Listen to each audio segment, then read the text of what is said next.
I'm curious, I think every blue collar guy, one of the biggest pain points I hear over and over again is hiring and maintaining skilled labor and then also like the top performers. I'm curious if you have a line or can put us on some game. Do you have any insight on what you can do to repeatedly get high performers to come work for you? Not really, man. Unfortunately, I would love to be the guy who could just nail this question because I've not made a career of doing that. I've made a Hmm. career of taking guys who are making 40,000 a year and teaching them how to make 2, 3, 400,000 a year. And then training the process constantly, holding them accountable to it, and then building a culture around everyone who celebrates high performance and big numbers. And at the same time, 5-star reviews and pictures with clients and that kind of thing. And then the high performers just start appearing from inside your crew of mediocre performers, right? So that's what I've specialized in. I don't think I've really figured out how to get 7-figure producers to come and work for me. I've just figured out how to get 5-figure producers to come work for me and then turn Well, them into 7-figure producers. let's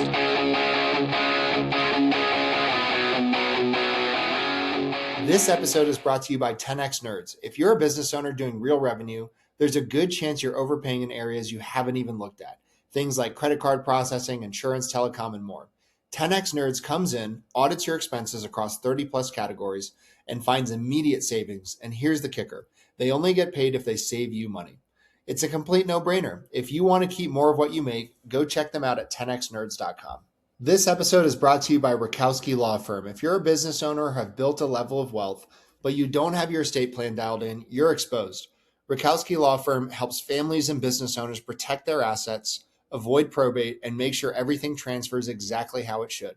This isn't just paperwork, it's a real strategy to protect your legacy. If you haven't looked at your plan in a while or don't have one, go to rakowskilawfirm.com.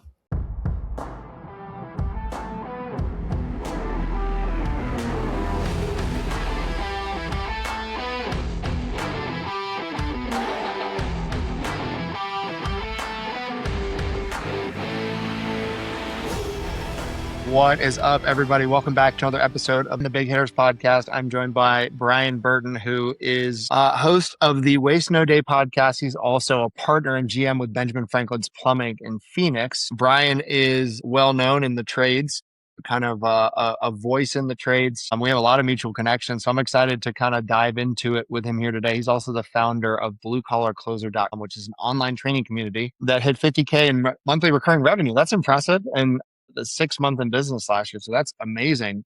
Brian, man, you're just an all around trades guy, dude. Tell us a bit of your story. Thank you. Yeah, we probably cheated the system a little bit on getting to that 50K monthly recurring revenue that quickly because, well, we've been running Waste No Day for 5 years now, about 5.5 years, but it had been a little over 4 years of running Waste No Day, weekly podcasts every week. And we had this growing and growing community of listeners really hardcore asking us for training, like personalized training where we could help them develop their communication and selling skills. And we just kicked the can and we're like, one day we'll get to it probably. But Nate and I, my co-host and I are operators. I'm general manager of a plumbing company in Phoenix and he's vice president of operations at a HVAC plumbing electrical company in Pennsylvania. And like we got day jobs and we got 4 kids each and squeezing that in sounds cool, but like who's got the time? And then we had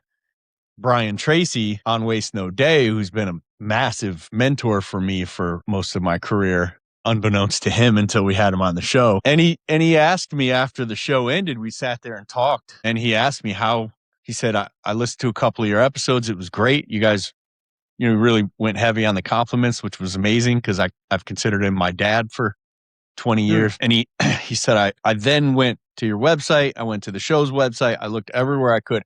I can't find a way to do business with you. And I said, well, if you want to do business with me, you have to have a house in Phoenix and call a plumber. Right. I said, well, you guys know your stuff. Like from what I've listened to, you're not these guys who read a book about selling and read a book about the trades and then started talking about selling in the trades. Like this is real world content. I said, yeah, no question about it. We've trained a lot of great salespeople. And he said, and then he's like, you said, I've been like a father to you. You said, I've changed your life with my advice. I'm going to give you the best advice I've given you yet. I want you to listen to me. He's dead serious. I wish it was part of the episode, but it wasn't. He said, if you got hit by a truck tomorrow, what would your family have to show for all the time, work, and money you've put into this show for all these years? And I said, well, I thought the show was that, right? Because they'll have that forever. And he's just like, that's not good enough. 80-year-old dude's like yelling at me with his voice low, right? He looks like he's screaming at me. And I'm like bummed because I respect the guy so much. But he said, that ends today. I want you to figure out how someone who loves your content and loves your training can do business with you if they want to.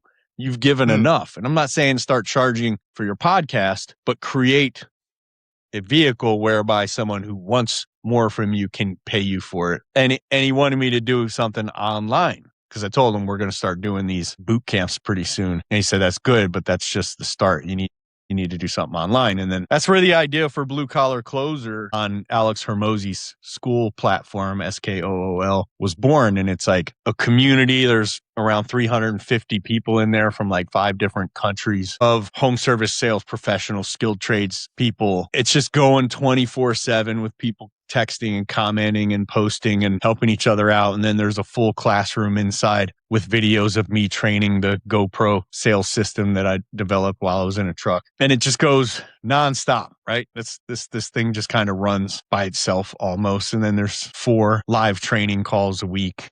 I'll bring in guest speakers like Tommy Mello and Ken Goodrich and Aaron Gaynor and like operators. Never heard of any of those guys. I'm just kidding.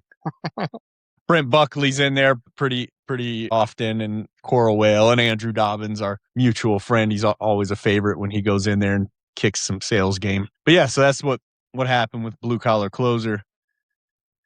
And then the podcast, we have the boot camps about once a quarter, and we'll get around 100 people showing up for those. This next one in July is in Atlantic City. We're gonna be on the beach at the Ocean Casino Resort in Atlantic City. Be me on stage all day the first day training my GoPro sales system. And then day 2, Brent Buckley, who sold 14 million his last year in an HVAC truck, be with me to train and role play objections all day. Wow. It's going to be a good time.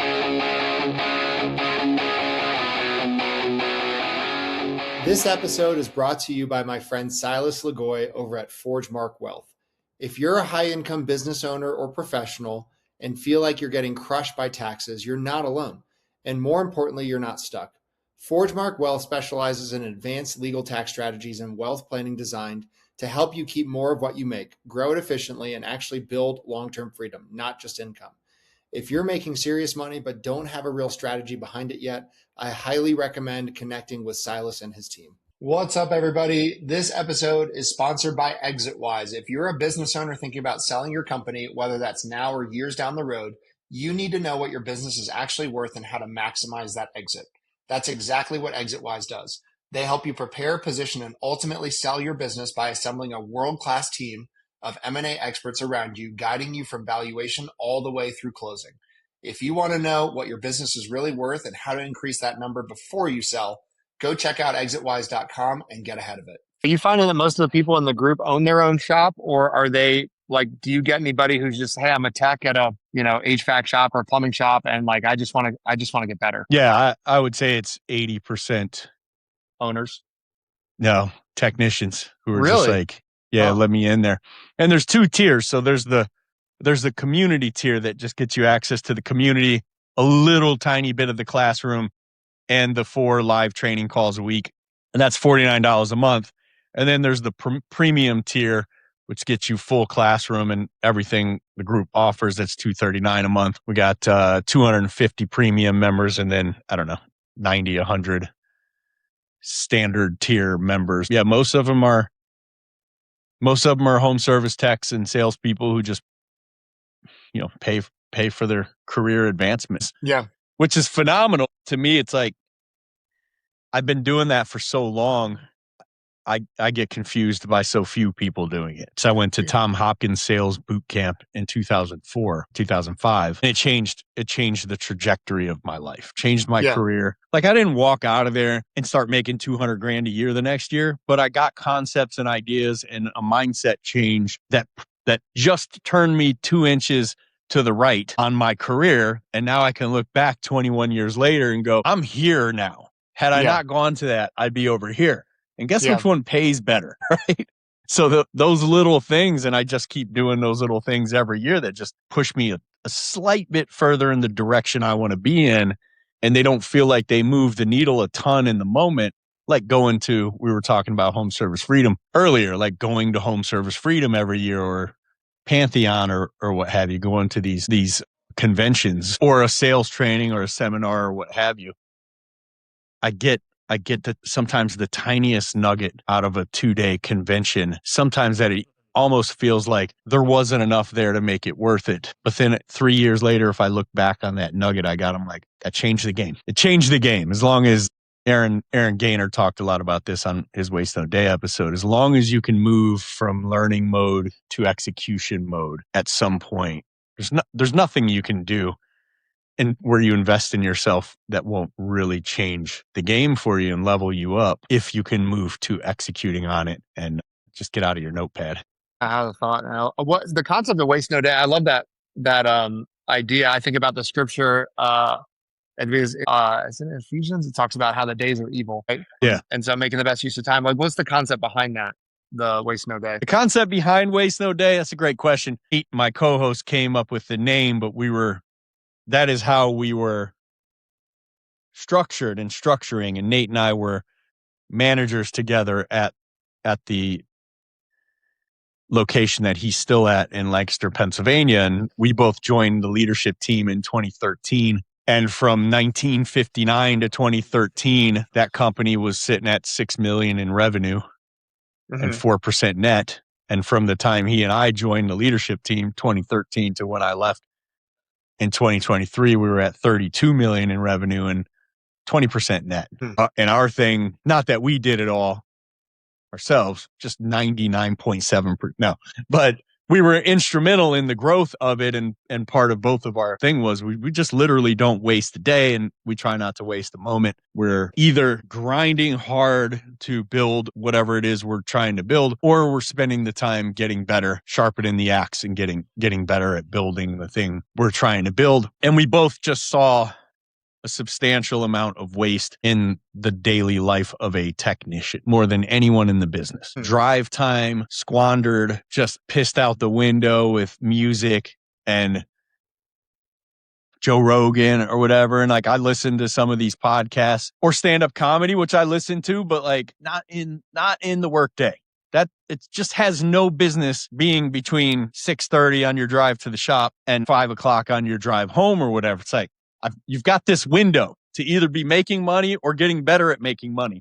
And you're listening to some guy talking about bow hunting. I can't figure it out. I can't. And it's been since 2004 when I joined Ken Goodrich's team in Las Vegas and got mentored by his amazing general manager, Lance Fernandez, who's not with him anymore, but he was my first real mentor. And he used to beat us over the head with this stuff, man. Brent Buckley and I would be out in the park. He was on the team with me. We'd be out in the parking lot and I'd be listening to Jim Rome sports radio at 11 o'clock in the morning, cleaning my truck out between calls. And Lance would come out and he'd hear it and he would just start low key berating you. Like, man, it's only March and you've made all the money you wanted to make for the year. That's pretty awesome. I'm like, just say what you want to say, bro. Like, just go ahead and attack me. Why do we have to beat around the bush, right? And you say, well, you're out here listening to sports radio when you're getting ready to run another call. So you're clearly as good as you wanted to get at communicating before you hit this next call. Because otherwise, you'd be spending this time developing and getting better by listening to someone who's better at it than you.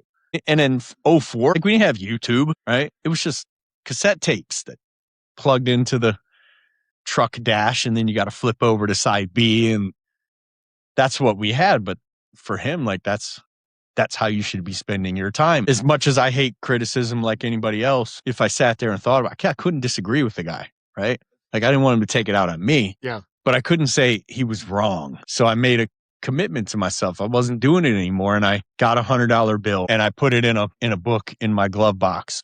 And I went around to the company there. Ken's company at that time had HVAC, plumbing, and sheet metal. And I went around to all the guys and I said, if you come to my truck and you hear music, stand-up comedy, sports radio, I want to listen to sports radio during the Michigan football season, but not at work. I said, if you hear any of this stuff, I owe you $100 and I'll give it to you on the spot. Well, first one that hears it, because I'm not carrying $600. And I don't think I ever paid that. But then when I got to Lancaster, I did the same thing. When I moved into leadership, I did the same thing. When I came and took over this team in Phoenix, I did the same thing. I said, if you guys ever hear me pull up listening to anything but audiobooks or self-development content, you just won $100 bill. So when you see me pulling in, be close to the car. Who are some of your, sorry, go ahead. I was just going to say, you can say you're going to do that for June of 2026 with your team, no problem, and probably not pay that out. But say you're doing that in perpetuity. Put a sign up in the training room. If you ever hear music, anything but self-development stuff in Andrew's vehicle during the workday, you get $100 bill on the spot. It's not hard to mess that up, right? Yeah. So I literally had to make a commitment with myself back in 06 or whatever it was, that this is what I do during the workday. I develop. And I don't think I've paid that $100 out yet. Still got it. Yeah. Who are some of your favorite voices? Now you got me thinking, like, man, who am I listening to every day? I'm, a big fan of like Dan Martell. Yeah. There's some thinkers that I really, anything that Tommy puts out, I love. I just like, dude, Tommy's he amazing. always, who are some voices Tommy and Dan are both big voices in my vehicle currently. From a technician standpoint, who is the majority of my audience. Personally, I say, not to toot my own horn, but Waste No Day is built like every episode Nate and I do. If we're having Tommy or Ken Goodrich on the show, we'll say beforehand, or Dr. Robert Cialdini or Brian Smith, who founded UGG Boots. Like, these guys aren't for techs, right? But we'll sit and have a conversation before the show and say, how is this episode going to make the tech in the truck a better life, better husband, wife, father, mother, or more money today on their first call today, right? So that's how we build every episode and go into it. So if you're a tech, you should be listening to Waste No Day. I don't care that I'm wearing the brand on my shirt. It's just a fact, right?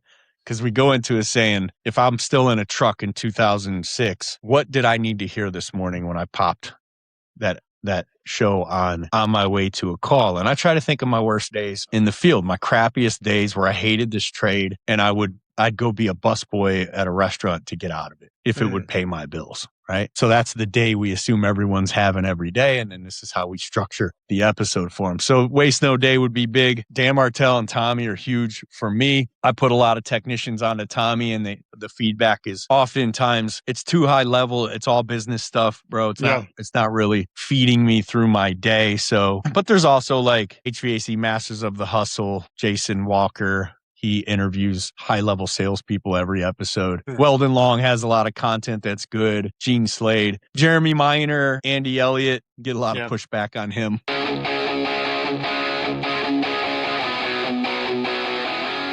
This episode is brought to you by Blue Collar Business Advisors. If you're running an HVAC, plumbing, electrical, or landscaping, or any other type of home service business and wondering where all the money is going despite growing your revenue, you need to talk to Paul Maskill. Paul has scaled and sold multiple blue-collar businesses and now helps business owners improve cash flow, profitability, and financial clarity through outsourced CFO services. His clients gain a better understanding of their numbers, build predictable profits, and create a business that supports the life they actually want. One of the things I appreciate most about Paul is he's not just a finance guy. He's been in the trenches as an owner. He understands the challenges of running blue-collar businesses because he's done it himself. If you're doing a few $1,000,000 a year in revenue and want to stop guessing at your numbers and start building real wealth, head over to bluecollaradvisors.com. That's thebluecollaradvisors.com and schedule a discovery call with Paul and his team. Blue Collar Business Advisors, helping blue-collar business owners build financially healthy companies and achieve permanent profitability. This episode is brought to you by Corberry Digital. If you own an HVAC, plumbing, electrical, roofing, or home service business and you're tired of wondering where your next lead is coming from, you need to check out Corberry Digital. Corberry specializes exclusively in helping home service companies dominate their local markets through SEO, Google Ads, local service ads, websites, content marketing, and lead generation systems that actually produce a measurable ROI. Their team doesn't just focus on clicks and impressions. They help contractors lower customer acquisition costs, increase qualified leads, and build a marketing engine that scales. What I like about Corberry is they understand the blue collar space. They aren't trying to be everything to everyone. Their entire focus is helping trades businesses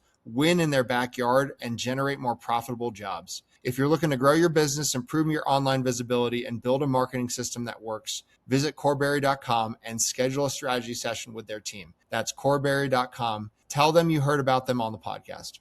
Well, it's cool. They've been recruiting me, and I have been seeing, like, I'm friends with 6 or 7 of their sales guys now, and he's had a real like turnaround in the Lord. And I'm seeing them baptizing people after their mastermind things. I'm like, dude, I'm into that. Like, that doesn't stop me at all. But I do remember though, back when he was like, oh, I don't hire anybody without a 6-pack. And I'm like, who's this hard at? Yeah.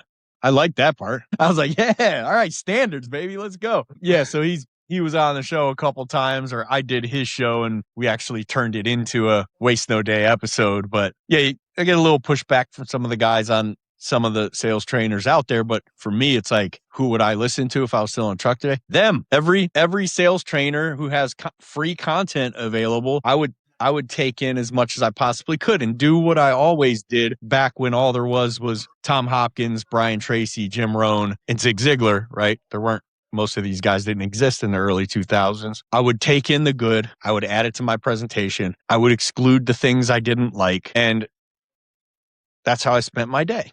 But like so often, man, I'm like pulling my truck over and grabbing my notepad and pen in the Wendy's parking lot or whatever and furiously scribbling these notes down like, holy crap, what Brian Tracy just said makes so much sense. But it's like built for like insurance guys, right? How am I using on a plumbing call? Yeah. And the act of answering that question over and over again turned me into a stud. It turned my brain into the kind of brain that is filtering in things that work for sales and then spitting out things that work for the home services and the skilled trades. Like if you do that Tuesday through Thursday of next week, you're not going to walk around thinking you're some cyborg sales guy, right? Yeah. But if you do that Monday through Friday from 2026 to 2028, by early 2029, you are a monster. Like you're a rock star. And this is just how it works, man. Unfortunately, it's like you can go work out for 12 hours a day for 3 days and a week later not see a single difference in your body. But you can work out for 45 minutes a day, 4 days a week for 6 months, and you will look like a different person. Yeah,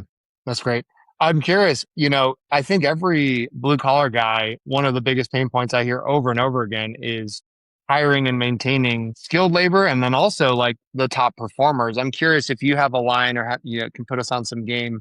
Do you have any insight on what you can do to repeatedly get high performers to come work for you? Not really, man. Unfortunately, I would love to be the guy who could just nail this question, because I've not made a career of doing that. I've made a career of taking guys who are making $40,000 a year and teaching them how to make $200,000, $300,000, $400,000 a year, and then training the process constantly, holding them accountable to it, and then building a culture around everyone who celebrates high performance and big numbers, and at the same time 5-star reviews and pictures with clients and that kind of thing. And then the high performers just start appearing from inside your crew of mediocre performers, right? So that's what I've specialized in. I don't think I've really figured out how to get 7-figure producers to come and work for me. I've just figured out how to get 5-figure producers to come work for me and then turn them into 7-figure producers. Well, let's talk about that. Without giving away the secret sauce necessarily, what have you found to be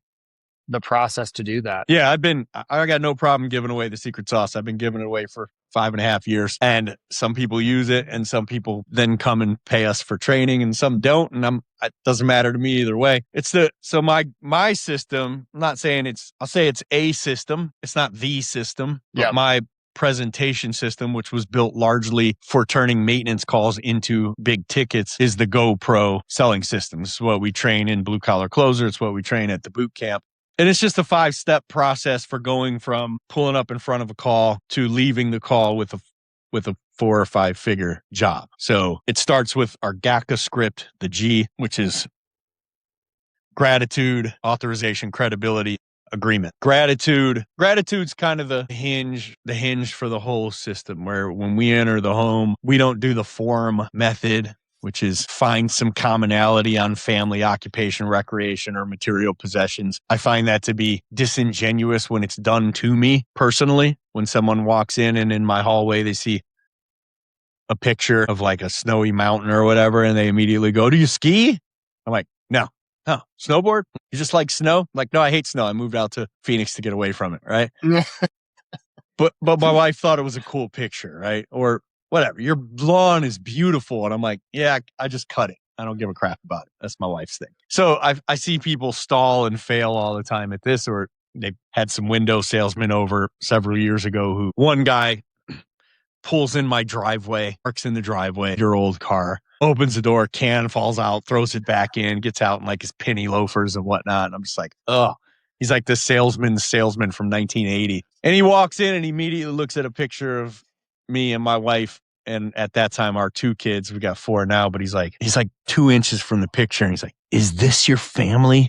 My gosh, they're so beautiful." And I remember going like, "Get away from the picture of my kids." She's like fogging up the glass on it, telling me how beautiful the kids are. And I remember being so creeped out. I was like, I hope I never came off like that when I was just trying to build some commonality, but by that time I was so far past using the fake commonality or real commonality, right? That I had shifted into this gratitude model where I just start the call by saying something that I'm truly grateful for this person for. And that could be you as an individual, your situation, because I found those pretty often. The second one I ever did was a mom who opened the door and she's got like a baby with a diaper that's 3 times capacity. Like I have kids. I know this thing's getting ready to explode gel all over her, but the diaper's way too full. Not saying anything about her in terms of her mothering skills. I'm like, I just know how busy she is. She's not getting to this diaper.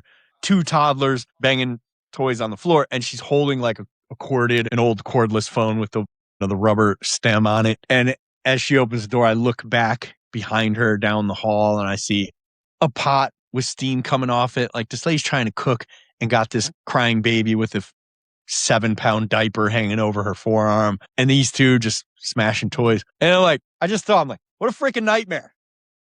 Not all that only, but now she's got to deal with me coming in here to flush her water heater and do a plumbing inspection and sit down and go over options. I'm like, where's this prick husband of hers? Like, leave her to deal with all this, And I just thought about it for a sec. And I know I'm going to do my gratitude statement. But in her case, I said, "Ma'am, I can't say I understand the stress of what you're going through right now and having to deal with everything you deal with on a daily basis." And then adding me to that, which, I mean, I'm cool, but I could easily not be. Most plumbers aren't that cool. And I said, "Man, I really appreciate it.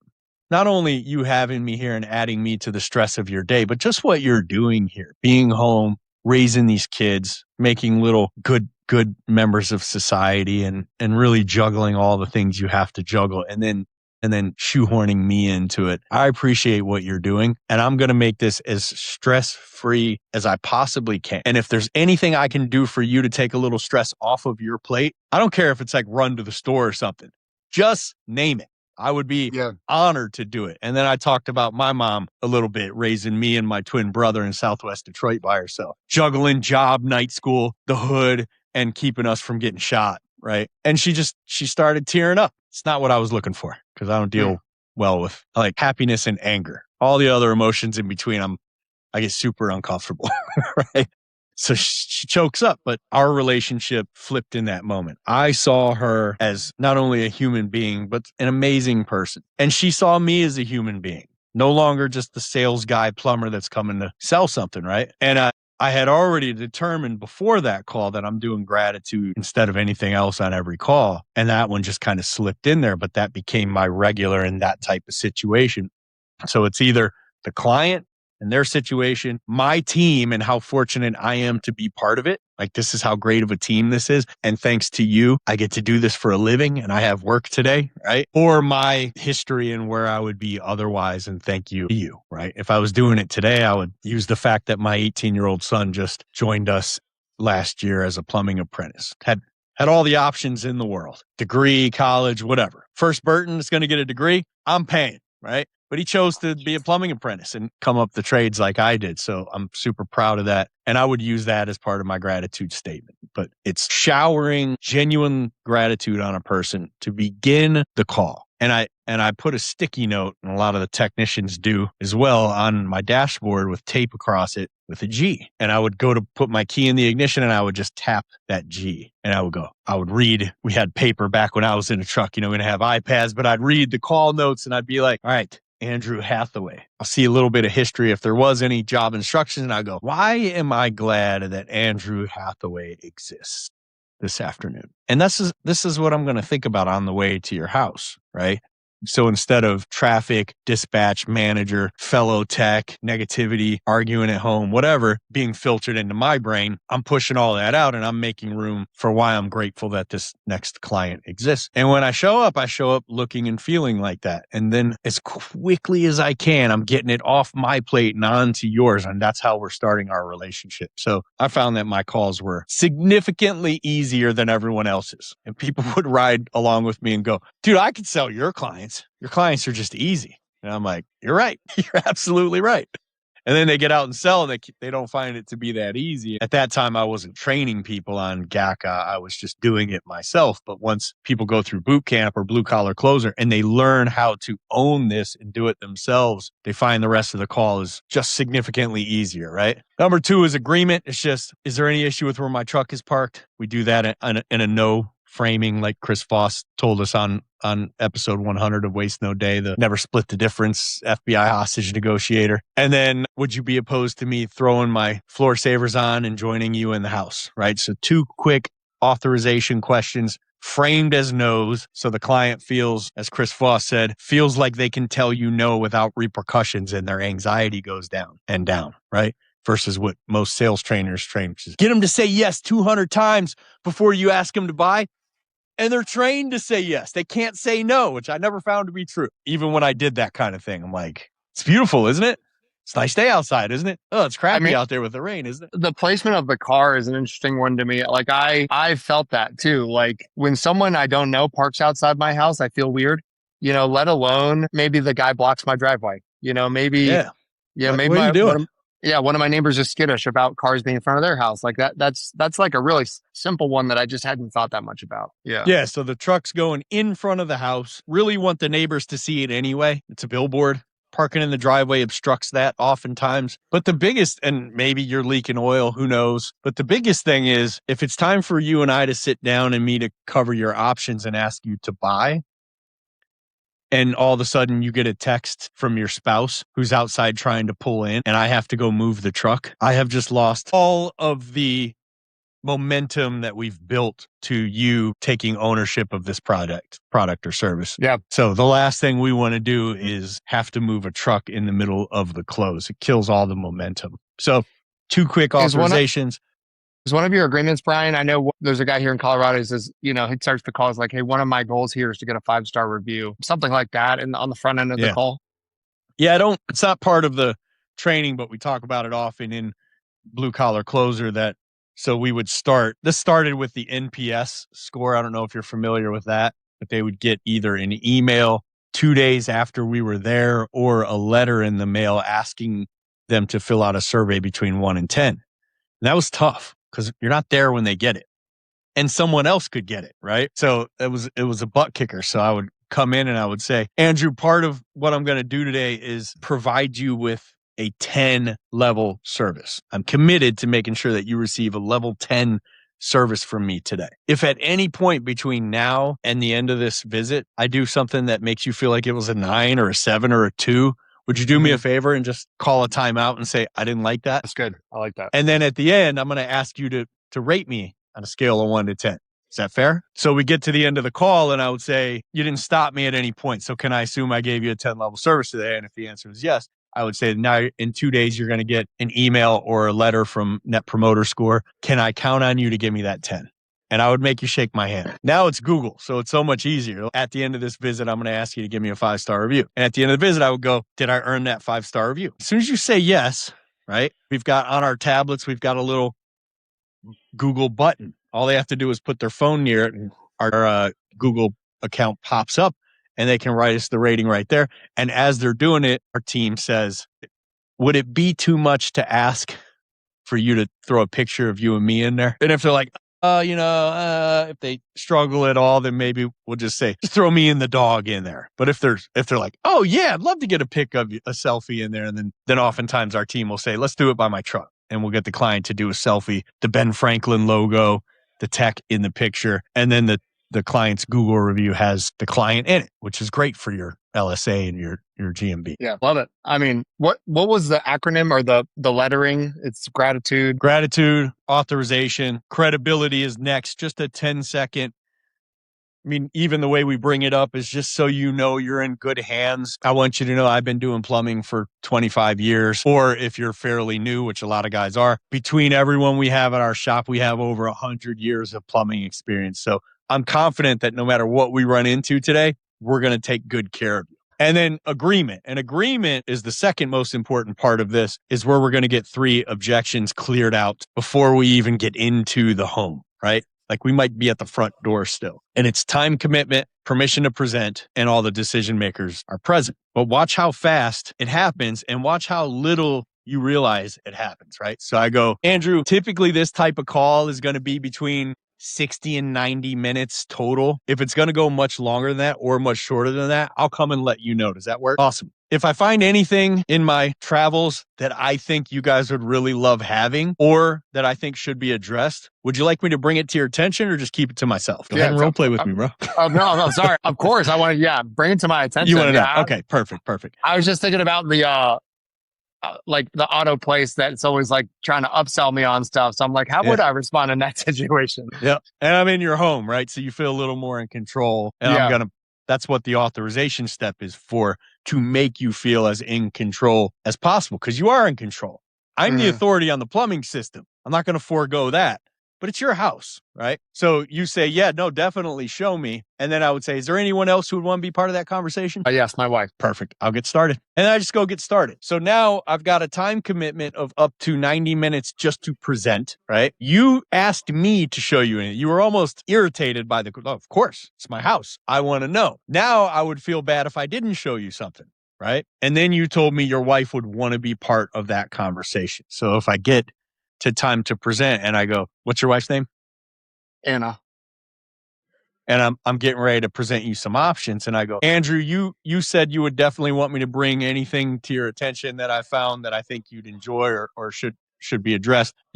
I do have some things to show you, but you also said Anna would definitely want to be part of this conversation. I would never want to disrespect you or even more her by having that conversation without her. Is she available now? Yes, she's upstairs. I'll get her. All right, cool. And if the answer is no, then just say, when will she be available? Because here's the challenge, right? I can present to you and maybe you don't like the investment amount. Maybe you're thinking about getting other estimates, maybe whatever. And now you can just say, got to talk to Anna. I'll get back to you. Or if I'm a professional and I really care about this sale, and I really care about every sale because I'm on performance pay, right? I would say, well, if Anna's not available, again, let's not be disrespectful to her. Have this conversation without her. Give me some, let's zero in on some days and times where she will be available and I can swing back by and we can have this conversation as a team.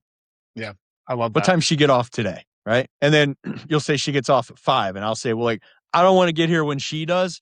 About how long does it take her to put her stuff down and get her glass of tea or whatever and relax a little bit? And if you're like 30, 45 minutes, say, all right, how about 6 o'clock? How about I swing back by at 6?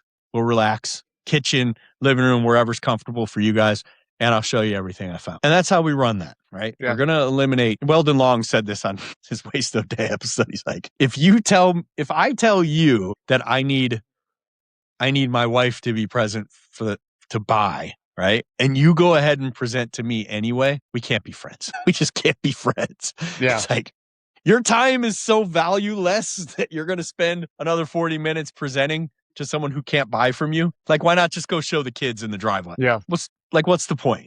Right? Yeah. So we'll just reschedule that for when it makes more sense. Like, it's cool. You and I have a good relationship already. Believe me when I tell you, because I've done this a million times, you're going to respect me more for remembering that you said Anna would want to be part of this conversation and then almost refusing to have the conversation without her as a result of that. You're going to like that. And then you're probably going to paint a good picture of me to Anna before I get to meet her. So in every case, this is a better way to do things than what we in the home services typically do, which is like, well, let me show you what I got here.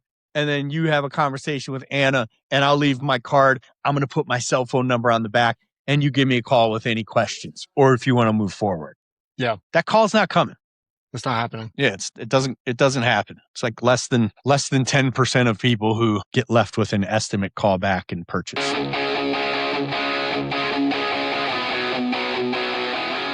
This episode is brought to you by Jonathan Keim and the teams at 360 Commercial Roofing and Top Roof Marketing. If you own or manage commercial property or you're a roofing contractor looking to grow, Jonathan has spent more than a decade helping businesses protect their buildings and scale through proven commercial roofing and marketing systems. His companies specialize in commercial roofing solutions, roof asset management, and marketing built specifically for the roofing industry. Whether you need a trusted commercial roofing partner or want to generate more qualified roofing leads, check out 360 Commercial Roofing or Top Roof Marketing. You can go to www.360, like 360, commercialroofing.com, and Top Roof Marketing, www.toproofmarketing.com. What's up, everybody? Welcome back to another episode of the Big Hitters Podcast. This man is a big hitter. And honestly, just in the last 2 to 3 weeks since we had him on for the first portion of this episode, his school community has gone up another 14 to 15 grand a month. So, hey, kudos on that. He's had some cool updates. It's Brian with the Waste No Day podcast, who is an absolute savant when it comes to sales and closing in the blue collar space. Brian, man, what was the reason for the jump in the last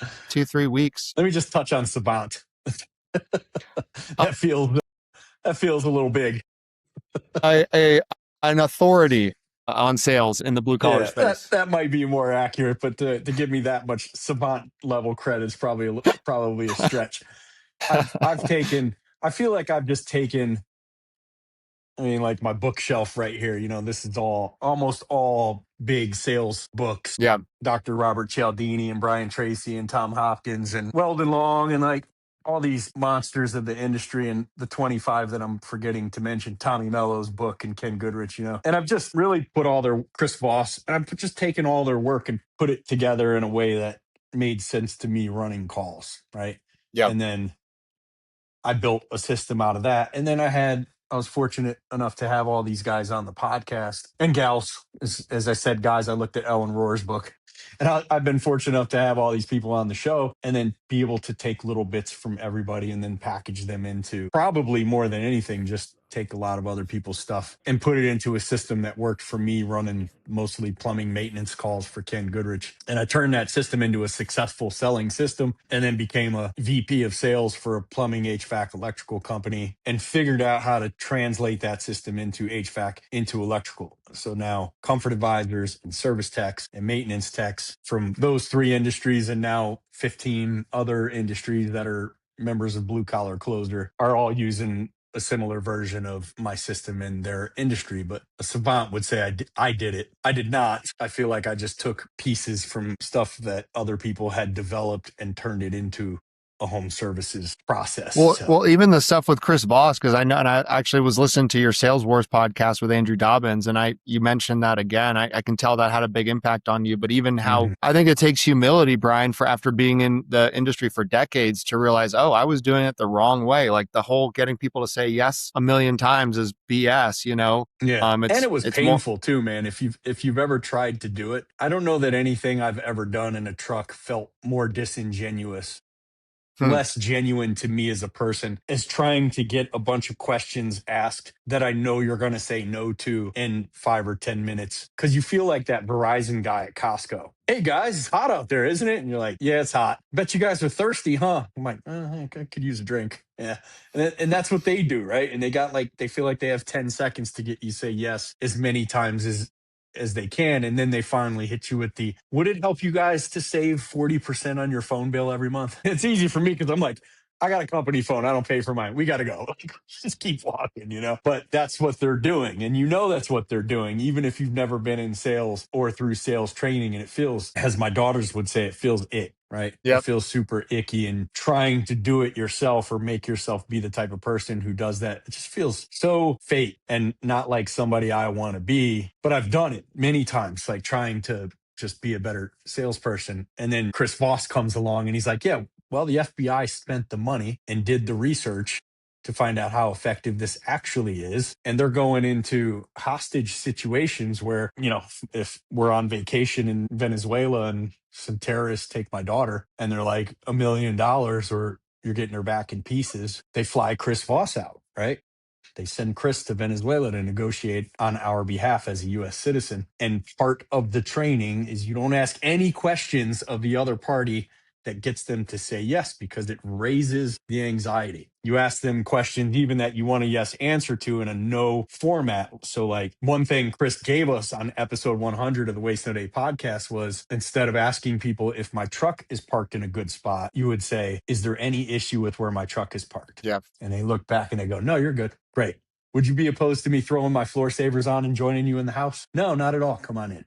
Right. So no. And what they found in these fMRI brain scans is the amygdala response, the stress cortisol producing part of the brain, goes down in negotiation or sales situations when I have the ability to tell the salesperson no, and there's no weird reaction to it, because everybody's expecting to get to the close part. And when I say no, thank you, he's either going to go into some crazy pitch mode where he uses a bunch of stuff I said earlier against me, or he's going to slam his binder and storm out and slam the door, right? Like there's going to be some aggression response. This is what we're afraid of. So the FBI found that the opposite was true. If we're saying no and there's no response to it, we're leading to a place where the client feels okay to say no, and now they're on a level playing field with us, right?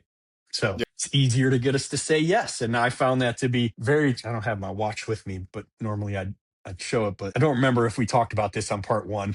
I don't think so. So my wife's younger brother, my brother-in-law, was working for me in Pennsylvania as a plumber, and my wife had bought me a watch from Zales in the mall. And she's like, it stopped working. And I didn't really care because I don't really like to wear stuff anyway. But she's like, the warranty's almost up, so take it to get fixed. I'm like, all right.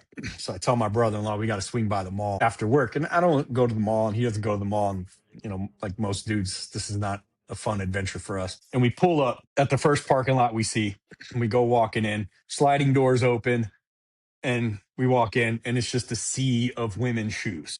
And we're like, okay, well, this isn't the men's watch department. So we just start walking. And this young lady comes walking up to us. She's like, hey guys, can I help you find anything? And what do you think we said in all our wisdom? No, thanks. We're just looking.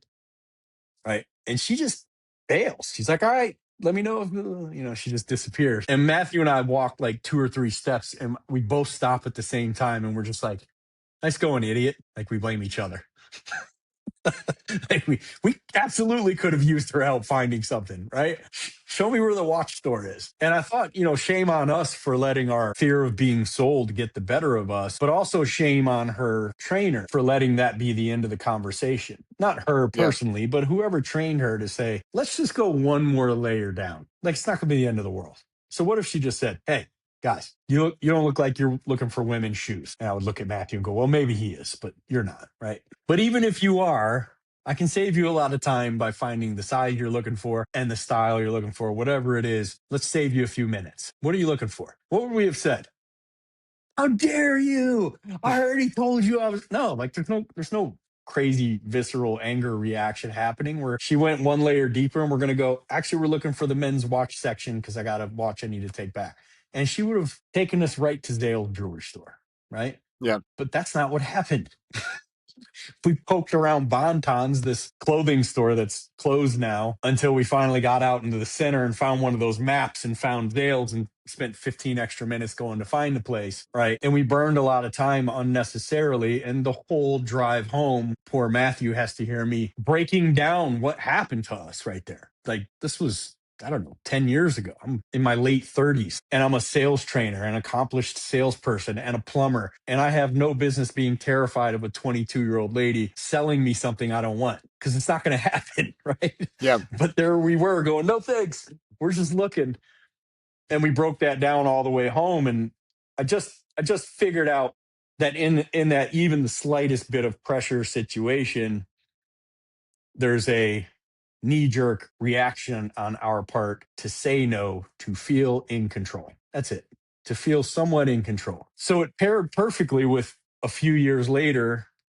I don't know if Never Split the Difference came out a few years later or I read it a few years later.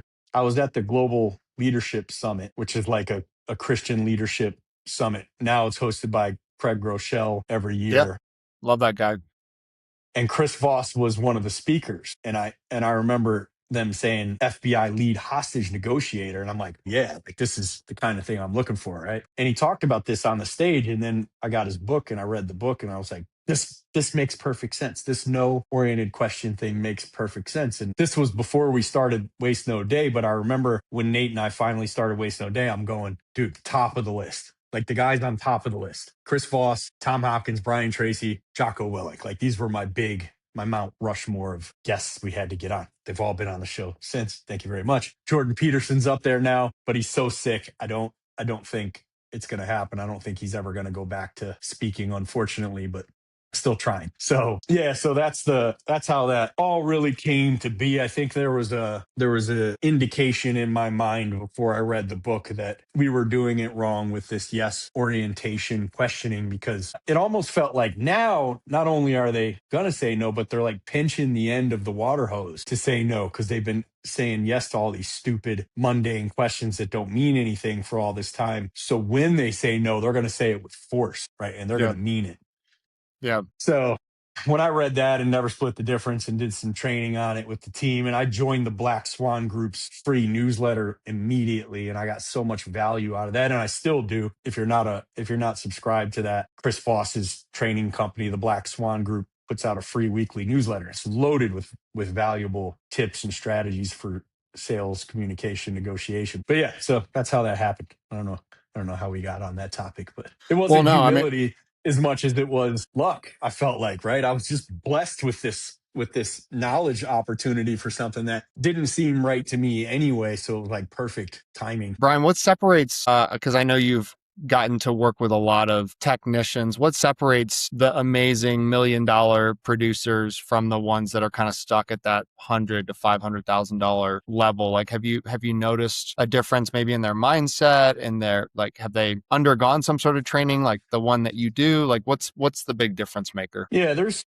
something to that question. I want to say it's just that grit and determination, but it's not just that. Like that's the majority of it. Like I've had guys in Lancaster at that team that I trained who went from making $40,000 a year to $340,000 a year in the course of a year or two, right? By adopting the system. And these are guys who would make an office in their home, like a corner of their bedroom where they just sat and studied and read books and take notes and adopt the system and nonstop call me and text me with questions. And like, this is what blue collar closer community is, right? This is what these guys do. Yeah. So I'm like, it's that. But there were guys who I felt like were that diligent and tried that hard who just didn't pick it up. So I think there's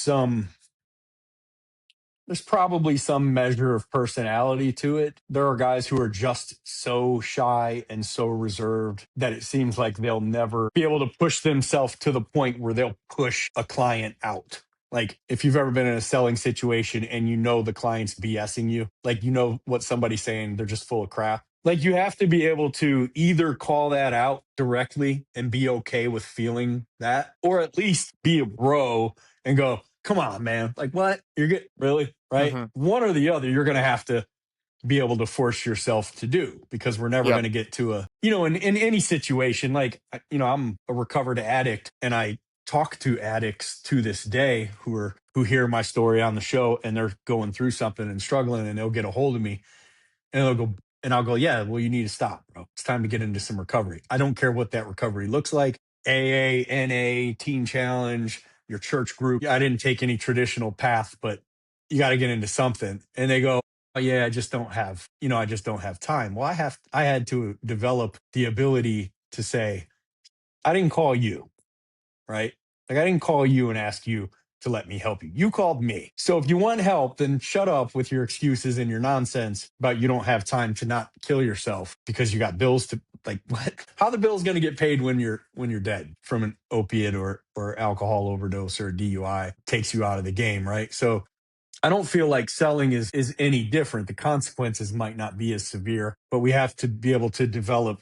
One, you're going to have to be diligent. So one of them is you're going to have to be the type of guy who sets time aside at the end of your day and on the weekend to train and study and get better. And we literally just wiped 95% of the home services industry off the table, because 95% of the men listening to this right now are not willing to do that. Yep. So there goes the majority of the pool. And then the 5%, I feel like, of human beings that are left, maybe half of them are going to be able to stand another man or woman up in a time when they're being BS'd and say, come on, like, be real with me, right?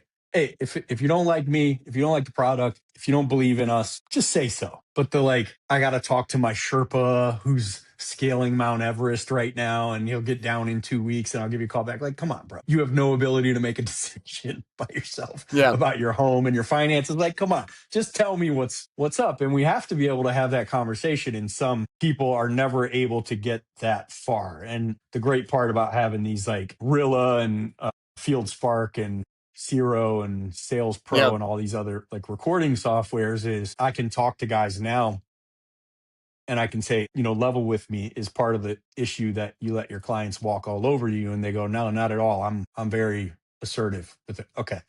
Well, here's what I need you to do. I need you to get me a recording of one of your calls, one that you think should have gone and didn't go. And then I hear the recording and I'm like, where was the assertive cat that you told me about on the phone yesterday? Right. Yeah. Because how are they recording? Out of curiosity, how are they recording those? Do they have like a Plod or like a Meta glasses in the field? Like, how do you get a recorded call if they're stepping into someone's house? It's like in most cases on these recording softwares, they'll be tied into like Service Titan, right? So, or you'll have an app on the iPad or on the phone, so on your tablet or phone. And if you're in a one-party state, as long as the service technician, know the call is being recorded, that's enough. If you're in a two-party state, like most states, I believe, then in some capacity, you have to tell the client this conversation is going to be recorded. Everybody was terrified of this in the beginning, saying that clients won't agree to that. Well, it turns out it's no different than the phone. Like, for your protection, our protection, just to let you know, the conversations you and I have together are recorded, right?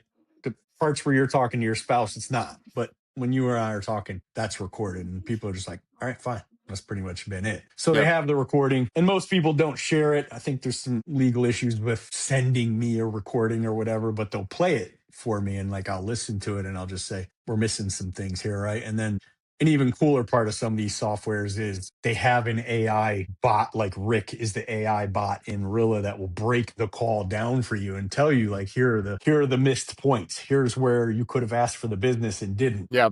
Here's where you got a pretty easy objection and you let it shut the call down instead of helping them see their way through it and then asking again. It's really been awesome, because until then, you're just listening to a guy like me on a podcast tell you these things. And I always wonder if people are able to take the things we're saying on an audio show that you're listening to between calls and figure out how to put it into practice in front of the client. That feels like a difficult thing to me. So good segue into the Blue Collar Closer Arcade. And part of the reason our monthly recurring revenue has jumped here lately is 2 weeks ago, everyone who was on our Thursday Q&A live call in Blue Collar Closer, I gave access to the Blue Collar Closer Role Play Arcade. Officially rolls out tomorrow, June 19th, in the group for everyone who's a premium member. But until now, they've just been watching these handful of guys who got early access. They're playing it in between calls. They're playing it on the weekend, playing it at night, and they're posting their scores and they're bragging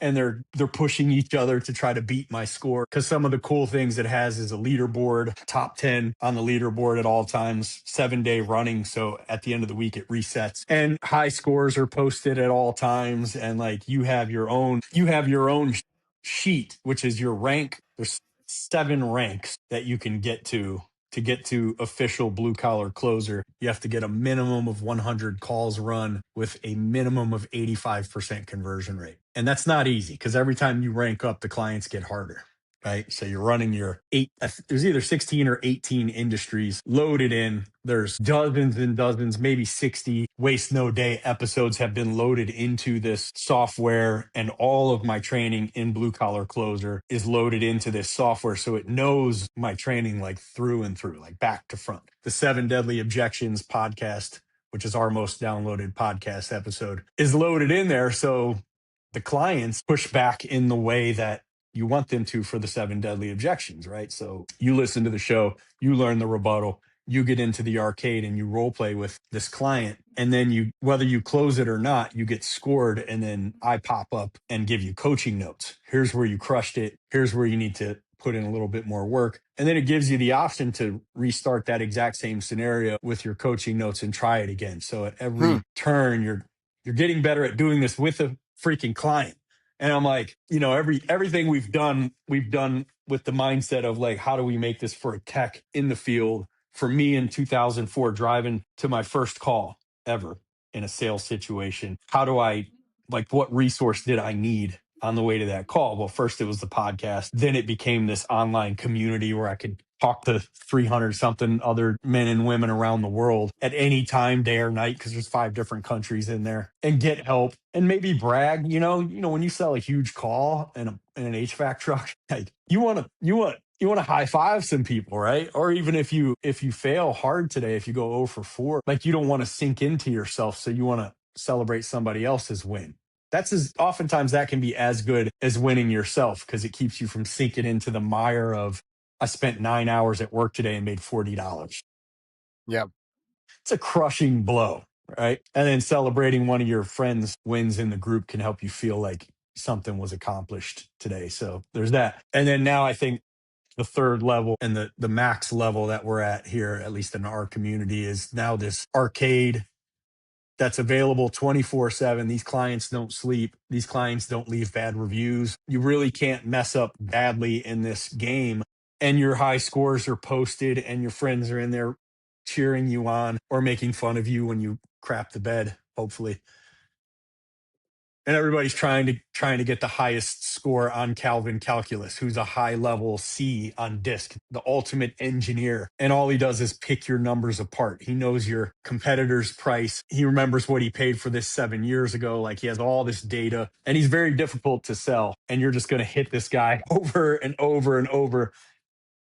And maybe you're just an electrician running an electrical maintenance, and you find a 22-year-old Pushmatic panel that's been outlawed, and you're trying to get him to swap this thing out. And he has every reason in the world not to, but you're going to figure out how to do it over and over and over again. And I think right now, this is the best learning system out there. Yeah. I love how you've gamified it. I think that's so powerful, right? Because then it also creates competition, and people, especially men, are competitive, typically by nature. So anytime you can gamify something is powerful. All we did in the months of May and June was that. It was just, how do we make this more, I'm 40, I'm about to be 47. I grew up on Nintendo and Atari even.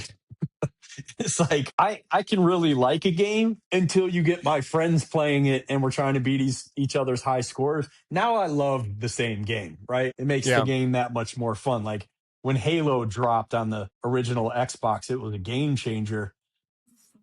And then you get guys in another city who, saying, dude, you don't want to see me in Halo. Like you're not on that level. And we're figuring out how to get together on the phone and play each other. It was before they had online versions. So you actually had to meet up on the same console, and we would make that stuff happen. And it was just like, it was a blast, right? Well, that's where we've pushed and worked to get the Blue Collar Closer arcade to, so we can have people who consider themselves high level get in this game and battle, gamify. Well, they've got Excel spreadsheet challenges, so why not create a challenge around a tournament around closing? Maybe we could get all the Karens of the world from a customer perspective, bring them all to some sort of a center in the United States, and then bring in the top performers and blue collar closers and see if they can really overcome it. You're like, so.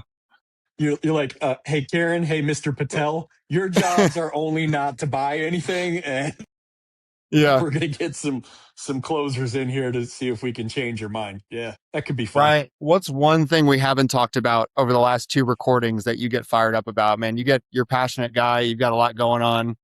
I want to make sure that we talked about everything that you wanted to talk about. Is there anything that we've left out?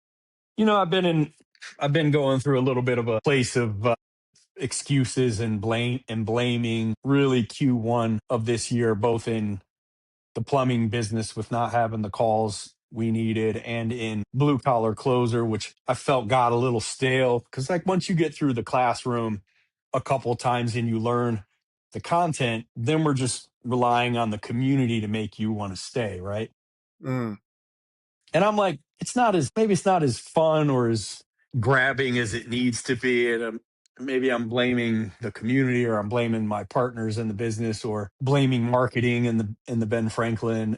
And I've always been, if I say that it's my fault and it's on me, I can be really, really crafty at getting Yep. calls on the board. And I can be really, really crafty at developing something new, right? And it's taken a ton of time and money and relationships and effort to get this game created and up and running. But as soon as I said Brian Tracy's old quote, if it is to be, it's up to me, then it just starts happening, right? Yeah. And then I look back at all the time, and it's, in a way, it sucked making this happen, because it's been 3 or 4 hours of sleep a night for months, because like I got my whole job that I do as a general manager that takes my whole day, and then I'm up at 3:45 to get ready and be at the gym at 4:30 when it opens, and then I'm in here to train the team and be on the phone with them, helping them sell all day. And that's what I do for a living. And then I take my girls to jujitsu at 4:30, and then I have some time to be on my iPad, but I also want to be part of what they're doing on the mat, because I want them to get the most out of it. So what it really looks like is getting home, having dinner, doing a Waste No Day episode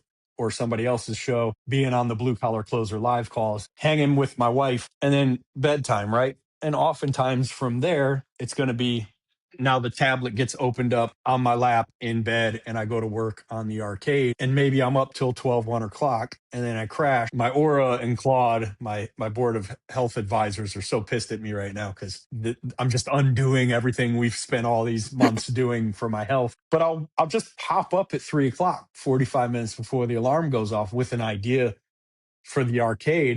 And I'm like, here we go. And I just run downstairs to the island in the kitchen, and I pop the laptop or the iPad open, and I go to work. And then I know like 4:10 max, I need to like get my teeth brushed and my face washed and my gym clothes on and head to the gym. But I'm working until then. So it's like 3-4 hours of sleep most nights have been the max. But if I look at the time when I was blaming everybody else and getting 7 hours of sleep, would I trade the success we're seeing right now for that sleep back and that rest? Like, no, absolutely not. So one thing I'm getting more fired up about right now, as I saw the flaws in myself and the lack of responsibility and accountability, and saying, if it is to be, it's up to me. Now I'm seeing it in everybody around me, right? Like your calls, that's the problem. Like, you have calls, but you're not selling them, but it's the client's fault. It's Yeah. dispatch's fault. So if it is to be, it's up to Mr. Jones. It's up to dispatch. Yeah. Dude, if you don't have any calls and you're busting your butt to get some, even as a tech, then I'm all ears, right? I'm all ears. Like, how can I help? Yeah. But if you're running 4 calls a day and you're converting at 42% and your opportunity average is $600, show me what you're doing to get better. Like, I don't want to hear it. You have opportunity and you're not capitalizing on it, and you're mad at somebody else. There's nobody to be mad at. Yeah. Are you in BCC? Are you listening to Waste No Day? Or whomever? Are you listening to J-Dub Moneymaker or Joe Crisera or the Sales Wars podcast, right? Are you doing something to get yourself better? Are you in the books? Are you studying? Show me your notepad, or I don't believe you, because everybody talks about all the work they do, and then you ask them to produce some of that work, and it's like, it's all right here, bro. It's like, all right, well, then you're not doing anything. So I get mad at me, or get mad at an older version of me, and I take it out on everyone around me, Yeah. what we've done on Waste No Day for 5 years, for sure. So I'm pretty fired up about extreme ownership, as Jocko would call it right now, and us as, particularly as men, getting to these weird places where it's the wife's fault, it's the kid's fault, it's manager's fault, dispatch, client, it's my tech's fault. It's always somebody else. But at the end of the day, if it is to be, as a man, it really is up to thee. Yep. It's your job to make it or break it. And this Yeah. is your marriage. This is your parenting.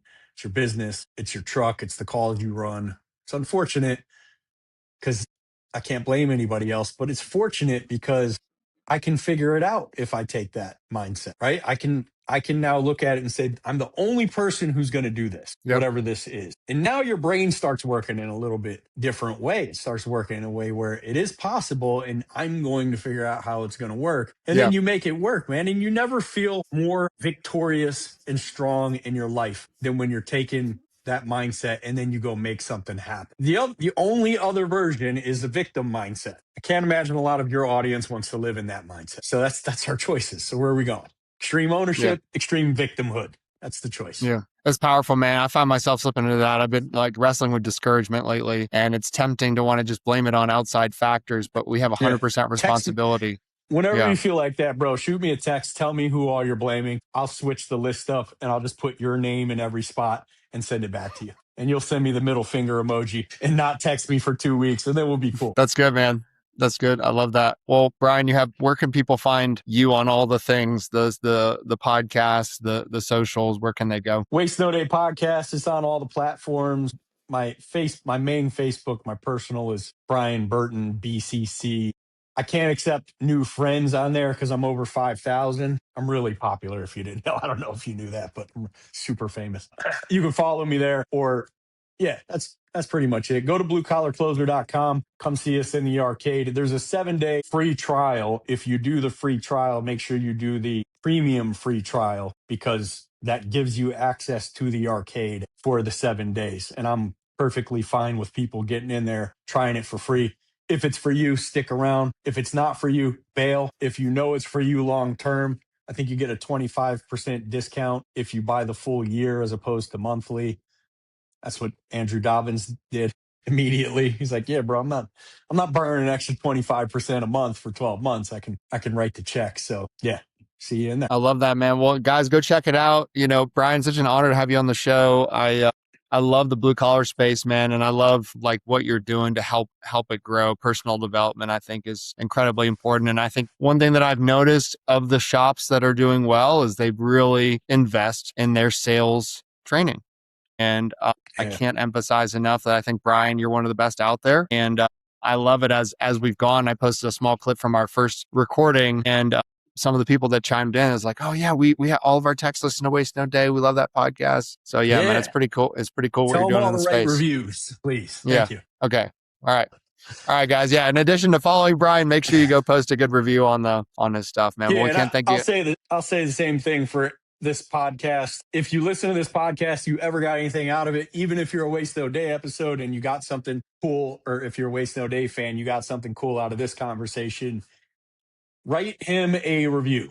Go to Apple, open the podcast, scroll down to reviews, click write review, hit 5-star minimum, just hit the 5-star. But if you really want to help the show out, then click and write a review and say what it did for you. For whatever reason, when you reach out to bigger guests, as I know Andrew's going to do, probably already doing, and try to get bigger names on the show, one of the first things their gatekeepers do is they open your show on the Apple app and they scroll down and they look at how many reviews you have and what your average review is. And then they just, of course, they start reading them and they see what do people have to say about this show. And this is a determining factor in whether a lot of people are going to do that show or not. So hook him up and just get to Apple and write a review. It takes you 5 minutes. You heard it here first. Thanks. Appreciate that. Thank you again for coming on the show. Don't go anywhere because I want to keep talking, but thanks for coming on the podcast. You bet.